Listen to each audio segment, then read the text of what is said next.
हरे कृष्णा। नमो ओम विष्णुपादाय कृष्ण पृष्ठाय भूतले श्रीमते भक्ति वेदांत स्वामी निधि नामिने। हरे कृष्ण कृष्ण कृष्ण हरे हरे, हरे राम राम राम हरे हरे। हरे कृष्णा। श्री ऐसी भक्ति वेदांत स्वामी प्रभुपाद की जय। आचार्य महात्मा गांधी जी की जय। प्रसंग चल रहा है तीसरे अध्याय का, और जिसमें अर्जुन ने प्रश्न किया है कि मनुष्य पाप क्यों करता है, और भगवान उत्तर दे रहे हैं। आज की श्लोक संख्या है तीसरे अध्याय का 40वां श्लोक। इस श्लोक का पिछले श्लोक से संबंध है। क्रमशः बोलते हैं भगवान, जैसा कि हम बहुत बार चर्चा कर चुके हैं, हम मनुष्य लोगों में भी ये समझ है कि हम क्रमशः बोलते हैं, हमारा अगला वाक्य पिछले वाक्य से संबंधित होता है।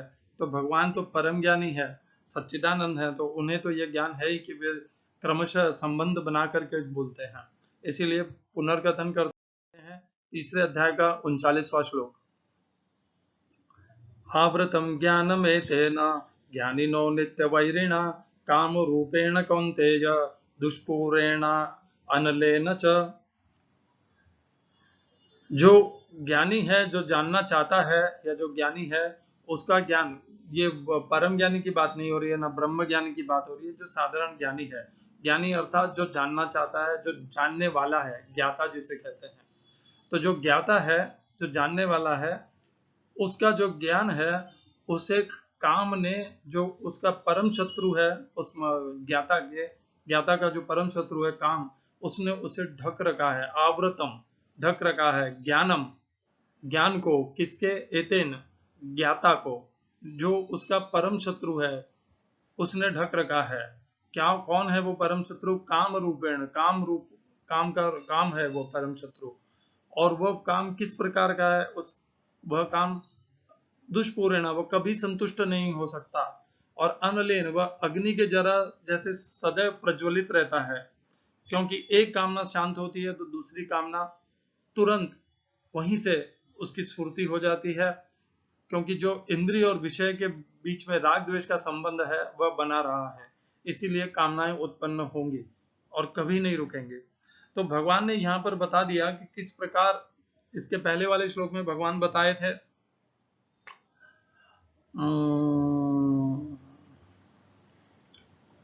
धूम्बे ना प्रियते वन्हि यथा दर्शो मलेन च तथोल्बेन आवृतो गर्भः तथा तेनेदम आवृतम।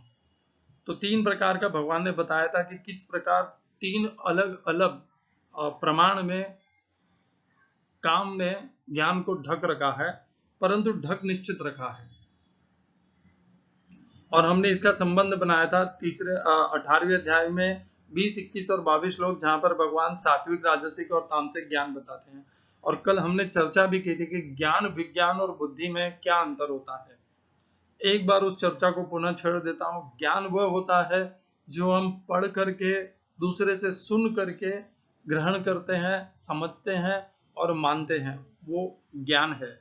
विज्ञान वो है जो हमने दूसरों से पढ़ा है, सुना है, या स्वयं जिसका हमने अंतरात्मा से हमें प्रेरणा हुई है और हमने उसको स्वयं प्रयोग करके उसका अनुभव किया है। तो महात्मा गांधी जी का जो कुछ भी है वो समस्त विज्ञान है, क्योंकि उन्होंने सत्य के प्रयोग किए हैं। प्रयोग करके जब आप ज्ञान को अर्जित करते हैं तो वो विज्ञान कहलाता है। और जब आप पुस्तकें पढ़ करके, गीता पढ़ करके ज्ञान अर्जित करते हैं परंतु उसे व्यवहार में नहीं लाते, तो वो केवल ज्ञान रह जाता है। ज्ञान से विज्ञान उच्च है। क्यों? क्योंकि विज्ञान अनुभव करके है। ज्ञान हमने केवल पढ़ करके दूसरों के अनुभव के आधार पर उसे स्वीकार किया है, परंतु विज्ञान स्वयं के अनुभव के ऊपर आधारित है, इसीलिए वह श्रेष्ठ है विज्ञान से। और ज्ञान और विज्ञान का बुद्धि से क्या संबंध है? बुद्धि में ज्ञान और विज्ञान हमारा अर्जित किया हुआ है, जाना हुआ है, माना हुआ है। बुद्धि को इस प्रकार आप जानिए कि बुद्धि केवल निर्णय करने की एक शक्ति है हमारी, और वो किस प्रकार, उसमें स्वयं में ज्ञान नहीं है।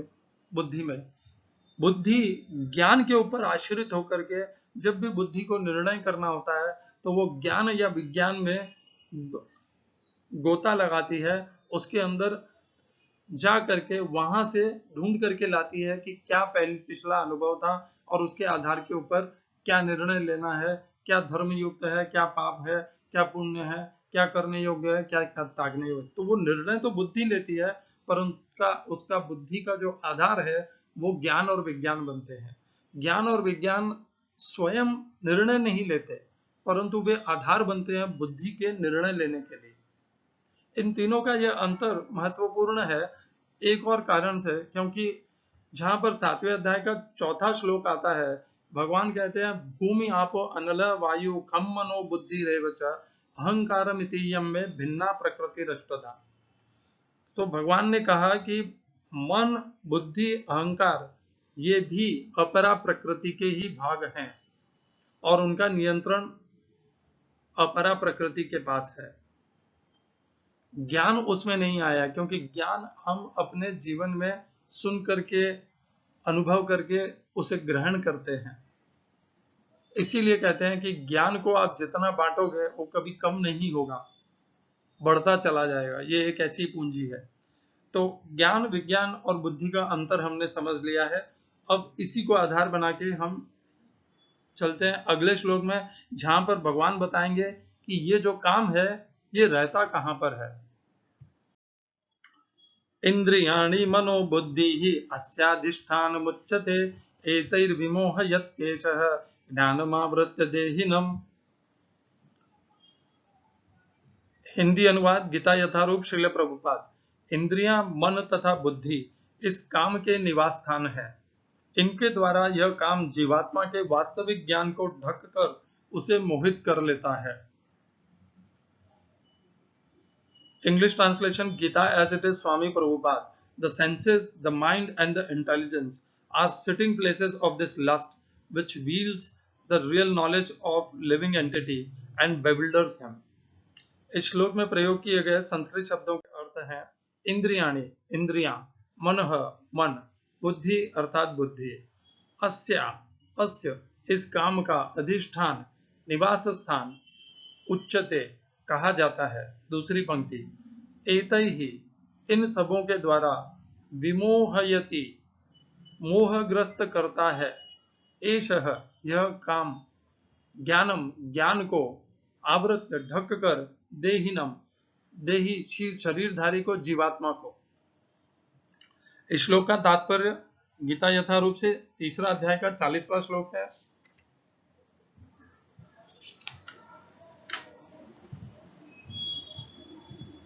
चूंकि शत्रु ने बद्धजीव के शरीर के विभिन्न सामरिक स्थानों पर अपना अधिकार कर लिया है, अतः भगवान कृष्ण उन स्थानों का संकेत कर रहे हैं जिससे शत्रु को जीतने वाला यह जान ले कि यह शत्रु कहां पर है।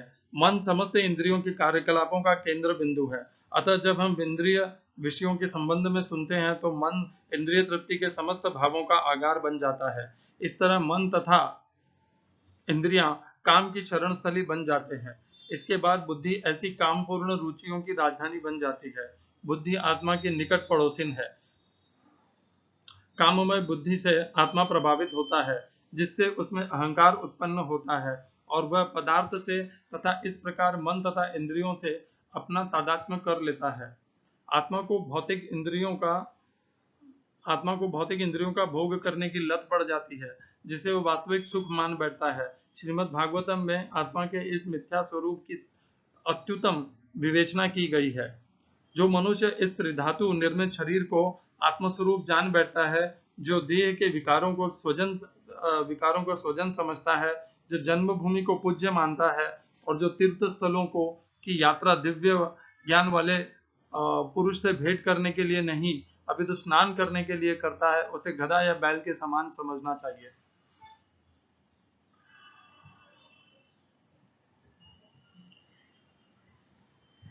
ओम अज्ञानतिमिरन्धस्य ज्ञानाञ्जय शलाकया चक्षुरुन्मीलितं येन तस्मै श्री गुरुवे नमः। एकम शास्त्रम देवकी पुत्र गीतम, एक ही शास्त्र श्रीमद् भगवद गीता।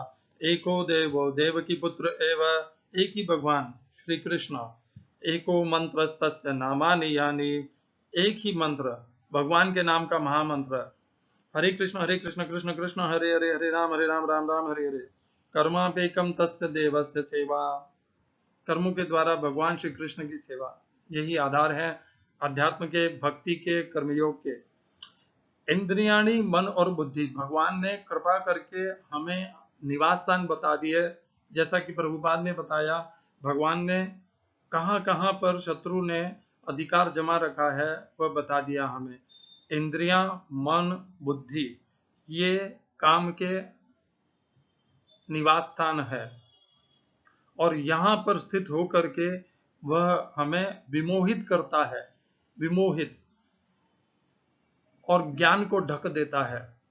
तो क्या ज्ञान इंद्रियां, मन और बुद्धि में स्थित है? हाँ भी। कैसे?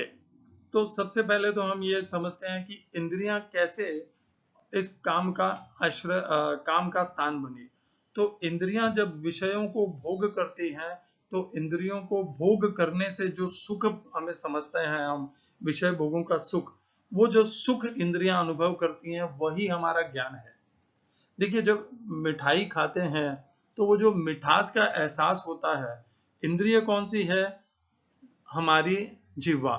वो जिह्वा ने क्या अनुभव किया? मिठाई खाई। क्या आनंद उस मिठाई में था? नहीं, उस रस में था, जिससे हमें मीठेपन का एहसास हुआ और मन में एक संतुष्टि आई। और वो जो उस समय संतुष्टि प्राप्त हुई, वो क्या बन गया? हमारा ज्ञान बन गया। अगली बार जब हमें 4 मिठाइयाँ हमारे सामने प्रस्तुत होती हैं, तो हमें पता है कौन सी मिठाई हमें खानी है। वो कैसे हमें पता है? ज्ञान से। तो इंद्रियों ने हमें क्या प्रदान किया? जीवा की इंद्रिय ने क्या प्रदान किया? ज्ञान प्रदान किया। कौन सा ज्ञान? कौन सी श्रेष्ठ है? किससे राग करना है, किससे द्वेष करना है? ये मिठाई से राग करना है क्योंकि ये अत्यंत स्वादिष्ट है, और इससे दूर रहना है क्योंकि ये अत्यंत दुखी है। इसको प्राप्त करके कुछ भी स्वाद मिलने वाला नहीं है। तो राग और द्वेष है इंद्रियों का, किसमें?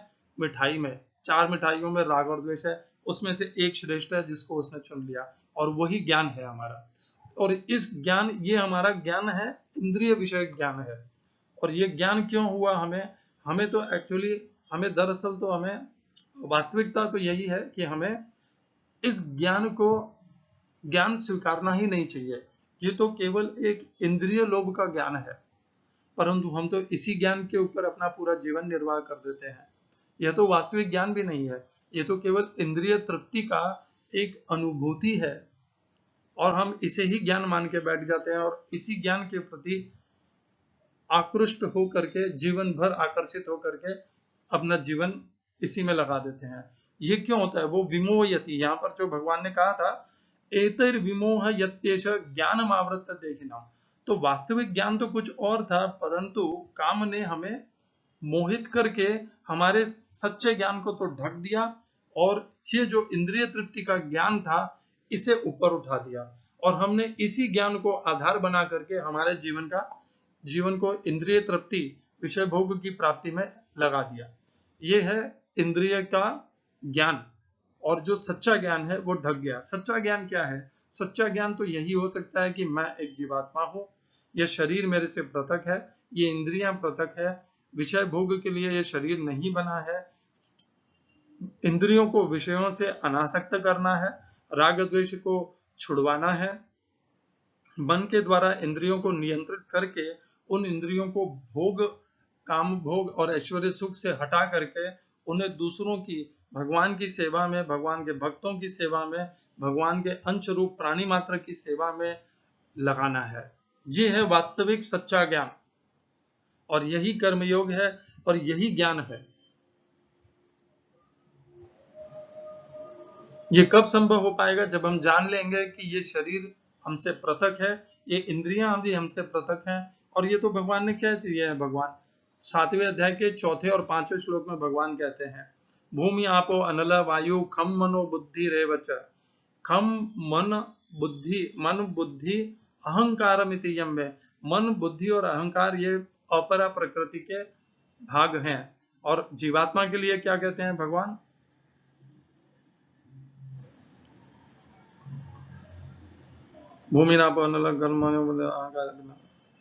अपरे मितस्तुन्याम प्रकृतिम विद्धि में पराम जीव भूतम महाबाहो ययेदम धार्यते जगत। परा प्रकृति है, जीव भूत जो इन सब से अलग है, परंतु प्रकृति के संग के कारण प्रभुपाद ने बहुत अच्छा बताया था कि जब हमारा यही जो प्रेम है वो जब भगवान की सेवा है हमारी जो भगवान के प्रति रहती है तो वो सेवा रहती है। और जैसे ही हम भगवान से छूट करके अपने स्वयं के शरीर के लिए करने लग जाते हैं तो वो काम बन जाता है, वही सेवा। हमें करना है भगवान की सेवा परंतु हम कर बैठे हैं इस शरीर की सेवा, इन इंद्रियों की सेवा अर्थात काम। इसे ही परिवर्तित करना है, इस काम को पुनः सेवा में परिवर्तित करना है ताकि हम जन्म मृत्यु के चक्र से छूट जाएं। तो आगे आ जाते हैं। इंद्रियों को हमने समझ लिया किस प्रकार इंद्रियों का ज्ञान हमें हमारे हानि करता है, हमें लक्ष्य से भटकाता है। आगे चलते हैं मन है। तो मन में क्या है? मन भी एक इंद्रिय है। भगवान 10वें अध्याय में कहते हैं इंद्रियाणाम मनश्चास्मि, इंद्रियों में मैं मन हूं, क्योंकि मन सबसे सर्वश्रेष्ठ इंद्रिय है और मन वो इंद्रिय है जो बाकी की 5 इंद्रियों को, 5 ज्ञानेंद्रियों और 5 कर्मेंद्रियों को नियंत्रित करता है। और भगवान कहते हैं 15वें अध्याय के 9वें श्लोक में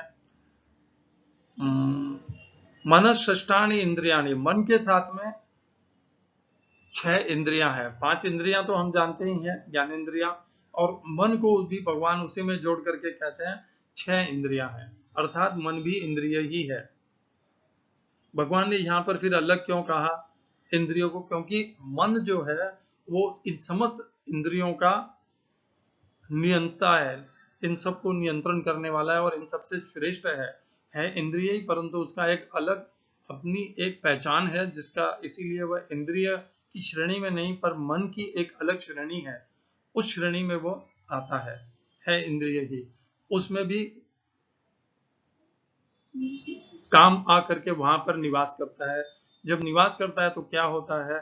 मन बारंबार उसी प्रलोभन को हमारे सामने बार बार, जैसे पानी में बुलबुला उठता है वैसे उभारता है काम को। कैसे उभारता है कि अरे पिछली बार ये मिठाई खाई थी, बहुत स्वादिष्ट थी, ओहो मैं स्विट्जरलैंड गया था, क्या सुंदर मनोरम्य दृश्य था, चलो फिर कहाँ घूमने चलते हैं। ये क्या है? ये बुलबुले हैं। कैसे? काम के। कैसे उठे? मन के द्वारा। कहाँ पर थे? मन ने कैसे ग्रहण किया उनको? इंद्रियों के द्वारा। इंद्रियां जब स्विट्जरलैंड गई थी या मिठाई प्राप्त की थी, मिष्ठान, तब उसे उन्हें यह अनुभूति हुई थी और मन ने उसे बांध करके रख लिया, संचित कर लिया। कौन से में? जो इंद्रिय और मन का ज्ञान है उस ज्ञान में, वास्तविक सत्य ज्ञान में नहीं। जो शरीर से संबंधित ज्ञान है उसमें जाके स्थित कर लिया। जैसे हमने कल ज्ञान पढ़ा था, 3 प्रकार का ज्ञान था, सात्विक, राजसिक और तामसिक। चूंकि ये काम है वह राजसिक है, तो यहाँ पर जिस ज्ञान की बात हो रही है वह राजसिक और तामसिक ज्ञान है। तो बुद्धि में कैसे यह ज्ञान कवर कर लेता है? बुद्धि का तो काम यही होता है कि वह हमारे ज्ञान को आधार बना करके हमसे सही निर्णय कराए, परंतु ये ज्ञान ऐसा उस बुद्धि को आवृत कर देता है, ढक देता है कि हम सही और गलत का निर्णय नहीं कर पाते। हम परवश हुए, प्रकृति के परवश हुए वही कर बैठते हैं जो हमें नहीं करना चाहिए। क्या? बार बार इंद्रिय भोग में लगे रहते हैं। इंद्रिय भोग, विषय प्राप्ति, सुख प्राप्ति, ऐश्वर्य प्राप्ति, सुख भोग, इसी में लगे रह जाते हैं। ये है हमारा बुद्धि। क्यों निर्णय नहीं ले पाती है? क्या करने योग्य है, क्या त्यागने योग्य है, क्या सही मार्ग है, क्या मार्ग मुझे भटकाएगा, जो मुझे बांध देगा, कौन सा छूट देगा। बुद्धि का तो काम ही यही है। प्रवृत्तिम च निवृत्तिम च कार्याकार्य भया भये बंधम मोक्षम च या वेत्ति बुद्धि सा पार्थ सात्विकी। परंतु बुद्धि जब काम से ढक जाती है तो नहीं बता पाती कि क्या करने योग्य है, क्या क्या त्यागने योग्य है, कौन सा बंधनकारी है, कौन सा मोक्षदायक है। तो इस प्रकार इंद्रियां, मन और बुद्धि ज्ञान को आधार बना करके, जो पहले उन्होंने अनुभव किए हैं इनके माध्यम से, उसे आधार बनाती हैं। कौन सा ज्ञान? जो इन्हीं से संबंधित ज्ञान है। कैसे? क्योंकि उस ज्ञान को तो, जो सात्विक वास्तविक ज्ञान है हमारा, जो सद और जीवात्मा का स्वयं की स्वरूप की पहचान है, उसे तो काम ढक देता है और हमें बना देता है यह शरीर।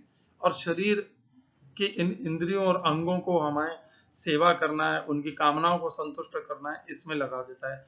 और इसीलिए हम पूरा जीवन हम इसी में व्यर्थ कर देते हैं। जिसे भगवान ने कहा था तीसरे अध्याय के 14वें श्लोक में, अघायु इंद्रिया रामः मोघम पार्थ स जीवति। अघायु पाप करता है, वह इंद्रिय में आराम करता है, इंद्रियों को संतुष्ट करने का प्रयत्न करता है और उसका पूरा जीवन व्यर्थ है ऐसे मनुष्यों का। तो ये था तीसरे अध्याय का 40वां श्लोक। इसी से संबंधित कुछ हम और चर्चा करते हैं। इसकी तो हमने चर्चा कर ली। इसी के पहले तीसरे अध्याय के 34वें श्लोक में भी भगवान ने कहा था, क्या कहा था भगवान ने, इंद्रियस इंद्रियस आर्थे राग द्वेषो व्यवस्थितो तयोर्न वशमा गच्छे तौ यस्य परिपंथिनो। हमारे मार्ग के सबसे बड़े अवरोधक कौन है? इंद्रिय तथा इंद्रिय के भोग जो है, विषय हैं, उनमें जो राग और द्वेष है। जैसे हमने अभी किया था मिठाई का, मिठाइयाँ सभी स्वादिष्ट होती हैं, परंतु हमारे चार अगर हमें उसमें वो मिल जाए विकल्प, तो हम उनमें से एक को चुनेंगे जो हमें सबसे, हम चारों तो खा नहीं पाएंगे, तो हम वो चुनेंगे जो हमें सबसे ज्यादा प्रिय लगती हो। तो वो प्रिय कैसे होता है? राग के कारण। और बाकी की अप्रिय क्यों नहीं लगती? देव द्वेष के कारण। तो हमारा क्या है? राग और द्वेष है उन मिठाइयों के प्रति, और इसी प्रकार सभी में प्रति हमारा राग द्वेष होता है। तो ये राग द्वेष ही इंद्रियसार्थ है, राग द्वेषो व्यवस्थितो तयोर्न वशम आगच्छेत्। इनके वश में नहीं आना चाहिए, भगवान कहते हैं। क्यों? क्योंकि ये हमारे मार्ग के सबसे बड़े अवरोधक हैं। और इसी से संबंधित भगवान एक और श्लोक बोलते हैं, ये तो हमने अभी कर लिया। और जो भगवान ने दूसरे अध्याय में कहा था 62-63 श्लोक में, ध्यायतो विषयान पुंसः संगतेषु उपजायते संगात् संजायते कामः कामात् क्रोधो अभिजायते।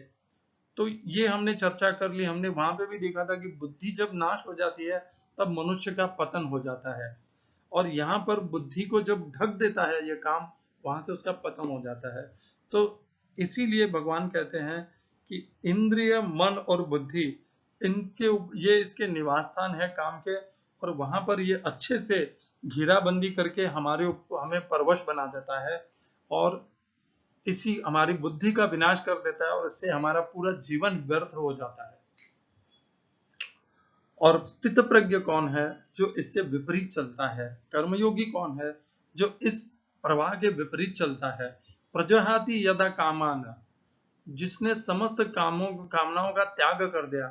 प्रजहाति यदा कामान सर्वान पार्थ मनोगतान, जो मन से उत्पन्न वाली समस्त कामनाओं का त्याग कर देता है। प्रजहाति यदा कामान सर्वान पार्थ मनोगतान आत्मन्येव आत्मन तुष्ट, आत्मा में ही रमण करता है, आत्मा में ही संतुष्ट रहता है। विषयों को भोग करके इंद्रियों की संतुष्टि को, जो इंद्रियों की तृप्ति को जो प्रिय नहीं मानता, वो जो आत्मा में ही रमण करता है। आत्मन्येव आत्मना तुष्ट स्थित प्रज्ञ उच्यते, वो स्थित प्रज्ञ कहा जाता है। तो स्थित प्रज्ञ बढ़ने का जो लक्षण थे वो भगवान ने पहले ही बता दिए दूसरे अध्याय के 55 से लेकर के 72वें श्लोक में। और वहां पर भगवान ने स्पष्टतया बताया कि कामनाओं का त्याग किए बिना, इंद्रियों को नियंत्रित किए बिना ये संभव, स्थित प्रज्ञ बन पाना संभव नहीं है। और स्थित प्रज्ञ इससे ये उसका वो सिद्ध अवस्था है, जो यदि हम, जहां पर हमने इस काम ने हमें हमारे ऊपर अधिकार जमा रखा है, इंद्रिय, मन और बुद्धि, यदि हम उस मन को अपने निवास स्थान से, उस मन को नहीं, उस काम को उसके इन तीनों निवास स्थानों से हटा करके उसके परवश होना बंद कर देंगे, स्वतंत्र हो जाएंगे, तब हम स्थितप्रज्ञ हो जाएंगे। दोनों अवस्था पृथक पृथक भिन्न भिन्न नहीं है, एक ही है वो। इसीलिए भगवान कहते हैं प्रजहाति यदा कामान सर्वान पार्थ मनोगतान आत्मन्येव आत्मन तुष्ट स्थित प्रज्ञ तदोच्यते। और भगवान बार बार कहते हैं उसमें, इंद्रिय साथे नहीं, क्या कहते हैं भगवान, इंद्रिया नाम ही चरताम यन्मनोनु विधीयते तदस्य हरति प्रज्ञाम वायुर्नाव एवं बसी। जो इंद्रियों के बीच में रमण करता है, वो इंद्रियां उसके बुद्धि को हर लेती हैं। कैसे? जैसे वायु जल के ऊपर प्रवाहित होने वाले नाव को उड़ा करके उसके किनारे से दूर ले जाती है, वैसे। तस्मादस्य महाबाहो निगृहीतानि सर्वशः इंद्रियाणि इंद्रियार्थेभ्यः तस्य प्रज्ञा प्रतिष्ठिता। भगवान अगले श्लोक में कहते हैं, जिसने अपनी इंद्रियों को इंद्रिय के विषयों से नियंत्रित कर लिया, और तुम भी ऐसा ही करो, उसी की बुद्धि स्थिर है, उसी की प्रज्ञा स्थिर है, बुद्धि और प्रज्ञा एक ही होती है, और वही स्थित प्रज्ञता को प्राप्त करता है और वही कर्मयोग में सिद्ध हो सकता है। जब तक इंद्रियों का ये काम के ऊपर विजय नहीं प्राप्त करेंगे, हम कर्मयोग में या भक्ति योग में प्रगति नहीं पा पाएंगे। तो भगवान ने ये काम कहा। मैं रामसुखदास जी का भी सुन रहा था, पढ़ रहा था, उसमें बहुत अच्छा बताया गया रामसुखदास जी ने। तो उसके लिए मैं अगले श्लोक पे चलता हूँ, 16वें अध्याय का 21वां श्लोक। त्रिविधम नरकस्येदम द्वारम नाशनम आत्मनः काम क्रोधस तथा लोभः तस्मादेतत् त्रयं त्यजेत्। तो काम तो रजोगुण से उत्पन्न होता है, ये हमने पढ़ लिया था। क्रोध भी रजोगुण से उत्पन्न होता है। काम एष क्रोध एष रजोगुण समुद्भवः। तीसरे अध्याय के 37वें श्लोक में भगवान बोलते हैं रजोगुण समुद्भवः महाशनो महापापमा विद्धयेन्मिह वैरिणम्। और यहाँ पर भगवान क्या कहते हैं कि त्रिविधम नरकस्येदम, नरक के ये 3 ही द्वार है जो जीवात्मा को पूर्ण विनाश में ले जाते हैं। कौन से हैं वे? काम, क्रोध और लोभ, और उनके वशीभूत नहीं होना चाहिए। काम तो हमारे मन, इंद्रिय और बुद्धि को आवृत करके बैठा है, और उनके वश में भगवान कहते हैं होना नहीं चाहिए काम के वश में। तो जब उसके वश में नहीं होना है तो इंद्रियां, मन और बुद्धि को काम से स्वतंत्र करना पड़ेगा। इस श्लोक को हम जो अभी चर्चा कर रहे थे, तीसरे अध्याय का 40वां श्लोक, उससे जोड़ करके इनका अर्थ निकालिए। उसमें भगवान कहते हैं कि काम, इंद्रियां, मन और बुद्धि, ये तीनों काम के निवास स्थान है, और वहीं पर निवास करके वह काम हमारे ज्ञान को ढक देता है, और ज्ञान को ढक करके हमें पूरे जीवन हमें मोहित किए रखता है। और भगवान यहाँ पर क्या कह रहे हैं कि ये काम ही नरक का द्वार है। क्रोध भी नरक का द्वार है और लोभ भी नरक का द्वार है। तो कैसे ये काम करता है, जो हमारी कामनाएं हैं ये किस प्रकार क्रियान्वित होती है, इसके ऊपर रामसुखदास जी ने बहुत सुंदर कहा। तो रामसुखदास जी कहते हैं कि कामनाएं जो हैं वे रजोगुण से उत्पन्न होती हैं। ये भगवान ने तीसरे अध्याय के 37वें श्लोक में बता दिया। फिर यदि कामनाएं पूरी हो जाती हैं तो लोभ उत्पन्न होता है कि चलो एक बार कामना पूरी हुई, सुख का इंद्रिय तृप्ति हुई तो इंद्रिय सुख मिला और वह सुख अच्छा लगा, प्रिय लगा, तो लोभ हो गया, चलो पुनः करते हैं। लोभ क्या है? पुनः करने का, बारंबार करने का, प्रतिदिन करने का, प्रतिदिन इंद्रिय सुख भोगने का, तो ये है लोभ। यदि कामनाएं पूरी हो जाती हैं, पूर्ण हो जाती हैं, तो लोभ बढ़ता है, और यदि कामनाएं पूर्ण नहीं होती तो क्रोध बढ़ जाता है। मेरी कामना पूर्ण नहीं हुई, कौन आया उसके बीच में, रुको मैं उसे विध्वंस कर दूंगा। जैसे रावण को सीता जी से पहले दृष्टि में ही सीता जी अत्यंत सुंदर और प्रिय लगी उन्हें, तो उसे काम हो गया, और काम पूरा नहीं हो रहा था तो उसने क्रोध आ गया। क्रोध आकर के उसकी बुद्धि भ्रष्ट हो गई। बुद्धि भ्रष्ट होकर के वह सन्यासी का वेश बदल करके सीता जी का हरण कर लेता है।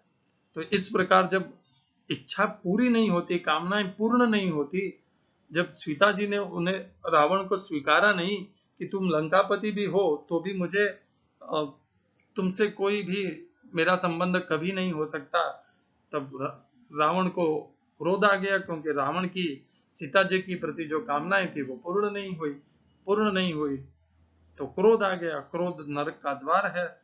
उस सीता जी को, अति सती सीता जी को हरण करके ले गया। तो इस प्रकार क्रोध काम करता है। यदि वो कामना उसकी पूर्ण हो जाती तो भी लोभ उत्पन्न होता। लोभ क्या होता है? बारंबार प्रतिदिन वही इंद्रिय सुख प्राप्ति का लोभ होता है। तो काम भले पूर्ण हो या अपूर्ण हो, ले जाएगा नरक में ही। पूर्ण होगा तो लोभ हो जाएगा, परिवर्तित हो जाएगा लोभ में, और यदि अपूर्ण रहा तो क्रोध में परिवर्तित हो जाएगा। दोनों ही सूरतों में, स्वभाव में वह विनाशकारी है, और तीनों मिलाकर के यह नरक के द्वार है। काम, क्रोध और लोभ। और मनुष्य को चाहिए कि वह इन तीनों से अपने आप को छुटकारा दिला दे, तभी जाकर के उसका जो वास्तविक ज्ञान है, स्वयं की आत्मस्वरूप की जो पहचान है, उसकी जो स्वयं का स्वभाव है कि उसका स्वभाव होना चाहिए वह दूसरों की सेवा करे, भगवान की सेवा करे, भगवान के भक्तों की सेवा करे, भगवान के अंशरूप समस्त प्राणी मात्र की सेवा करे। यह उसे तभी प्राप्त होगा जब वो इस काम रूपी शत्रु के ऊपर पूर्ण नियंत्रण कर लेगा। उसे इंद्रिय, मन और बुद्धि जहां जहां पर यह निवास कर रहा है वहां से उखाड़ फेंकेगा और इंद्रिय, मन और बुद्धि को स्वतंत्र कर लेगा सेवा के लिए, दूसरों के सहयोग के लिए, इस मार्ग पे चलने के लिए। जब तक वो यह नहीं कर पाएगा तब तक वो काम के परवश में रहेगा, बंधित रहेगा और वह इंद्रिय सुख में लगा रहेगा। तो यही है इस श्लोक का अर्थ। इंद्रियां, मन और बुद्धि ये इस शरीर के अंग हैं, ये प्रकृति के द्वारा नियंत्रित हैं और इनको वश में लाना ही जीवात्मा का संघर्ष है। और जो इसको जीत लेता है वही भक्त बन सकता है, वही कर्मयोगी बन सकता है। छठे अध्याय का छठा श्लोक जो हम कर रहे थे, बंधुरात्मात्मनस्तस्य येन आत्मैव आत्मना जितः अनात्मनस्तु शत्रुत्वे वर्ते आत्मैव शत्रुवतः। जिसने मन को जीत लिया है उसके लिए तो वह मन बंधु बन जाता है, और जिसने नहीं जीता है वह उसका शत्रु है, सबसे बड़ा।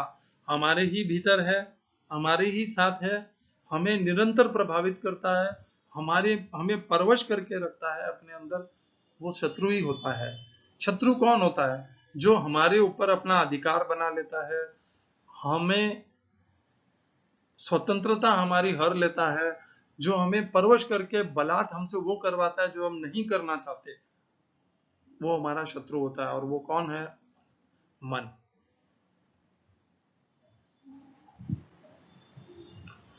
तो अपने मन को पहचानिए, इसकी मन की आवाज मत सुनिए, गीता का अध्ययन कीजिए। गीता में बार बार जो लिखा है उस शास्त्र को पढ़ते रहने से धीरे धीरे, अब आप पूछेंगे ये कैसे हम इसको जीतेंगे, तो भगवान ने पहले ये भी बता दिया कि कहां पर ये कैसे ज्ञान को ढक रखा है, किसने ढक रखा है, काम ने। कहां पर है वो इंद्रिय, मन और बुद्धि? अगले श्लोक में भगवान बताएंगे कि कैसे इस काम के ऊपर विजय प्राप्त करना है। तो ये मैं आज नहीं बताऊंगा, इसकी चर्चा हम कल करेंगे कि इस दुर्जय काम को, दुर्जय कहा है काम को, इस दुर्जय काम को कैसे इसके ऊपर विजय प्राप्त करना है। आसान नहीं है परंतु असंभव भी नहीं है, थोड़ा सा प्रयत्न करना है। हरे कृष्णा। श्रील एसी भक्ति वेदांत स्वामी प्रभुपाद की जय। आचार्य महात्मा गांधी जी की जय। श्रीमद् भगवद गीता की जय। नमो ब्रह्मण्य देवाय गोब्राह्मण हिताय च जगद्धिताय कृष्णाय गोविंदाय नमो नमः। हरे कृष्णा।